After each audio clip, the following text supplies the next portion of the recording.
राहत कार्य में अब थोड़ा गति आने लगी क्योंकि कनेक्टिविटी हमारी इम्प्रूव हो रही है। अभी थुनाग हम कल रात को पहुंचे हैं, उसके बाद आज लंबा थाज तक पहुंचे हैं, लेकिन वहां से आगे का जंजैली तक का रास्ता बहुत अभी कठिन है। सड़क बिल्कुल टूटी हुई है और अभी मैंने अधिकारियों से बातचीत कही और उन्होंने कहा कि अभी समय लगेगा, हो सकता है हफ्ता भी लग जाए, यानी कि अभी कठिनाइयों का दौर समाप्त नहीं हुआ। राहत कार्य जहाँ जहाँ सड़क पहुँच रही वहाँ तेज़ी पकड़ता जा रहा है।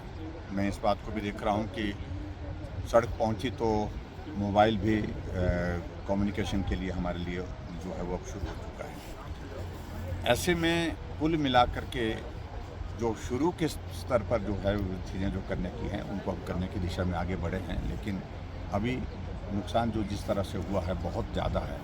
बहुत कार्य अभी तक राहत की दृष्टि से हमको करने को है और उन सारी चीज़ों के लिए हम प्रयत्न कर रहे हैं। मैं विधायक होने के नाते यहीं पर अपना कैंप लगा करके काम कर रहा हूँ।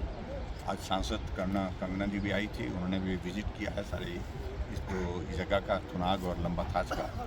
अभी हमारे डॉक्टर राजीव बिंदल जी पार्टी के प्रदेश के अध्यक्ष, पूरी टीम उनकी जो है वो भी आने वाली है और इसके अतिरिक्त बहुत सारी चीज़ों को लेकर के और भी चीज़ें जो करने की हैं वो उन चीज़ों को लेकर हम करने में लगे।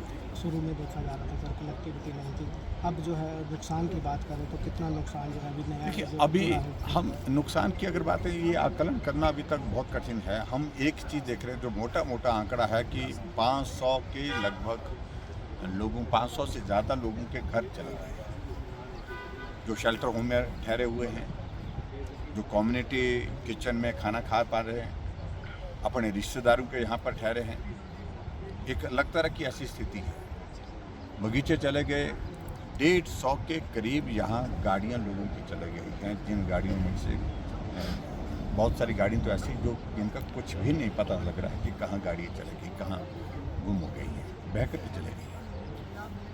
और ऐसे में दूसरी बात जो पर्टिकुलरली जिसके लिए हम ज़्यादा थोड़ा चिंता में है, 30 लोगों के करीब जो लोग मिसिंग है, उसमें अभी तक डेड बॉडीज़ जो रिकवर हुई है वो नंबर बहुत ज़्यादा नहीं है। मेरे विधानसभा क्षेत्र के अंतर्गत अभी तक 9, अगर टोटल मिलाएं तो जो लगभग 45-46 के लगभग मिसिंग लोग हैं तीनों विधानसभा क्षेत्र में, सराज, नाचन, करसोग और धर्मपुर में, सभी इलाके में जहाँ नुकसान हुआ है।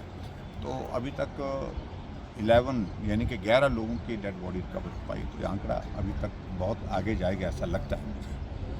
स्टेट गवर्नमेंट की ओर से हम उम्मीद करते हैं कि चीज़ें बहुत तेज़ी से होंगी। आज मौसम ठीक थोड़ा सा भी हुआ है, सुबह तो बारिश हुई, अब राहत कार्य को गति पकड़नी चाहिए और ख़ास तौर से जो राशन जहां दूर दराज के इलाके में पहुंचाने का है, जहां कनेक्टिविटी का कोई जरिया नहीं रह गया, वहां पर पहुंचाने के लिए हमको काम करना है, उस काम को हम कर रहे हैं।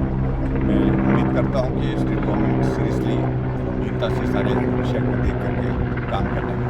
सर अभी तक प्रधानमंत्री से बात हुई है?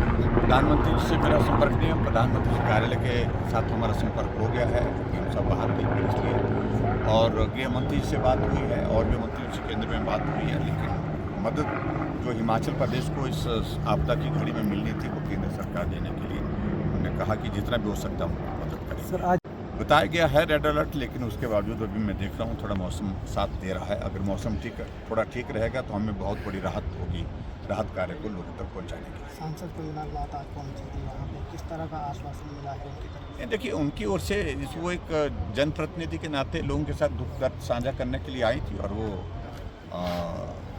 यहाँ पर घोषणा नहीं कर सकती क्योंकि सांसद निधि में ऐसी व्यवस्था नहीं होती कि किसी इसके लिए जो है पैसा दिया जा सकता है, रिलीफ के लिए पैसा दिया जा सकता है। उनको स्कीम के अगेंस्ट ही पैसा देना है और जो पैसा आएगा उसमें हम प्लान करेंगे यहाँ पर किस स्कीम के लिए पैसा, प्रायोरिटीज़ तय करेंगे, कहाँ ये पैसा दिया जा सकता है, ज़्यादा काम किया जाए, उसके लिए हम प्रयत्न करेंगे।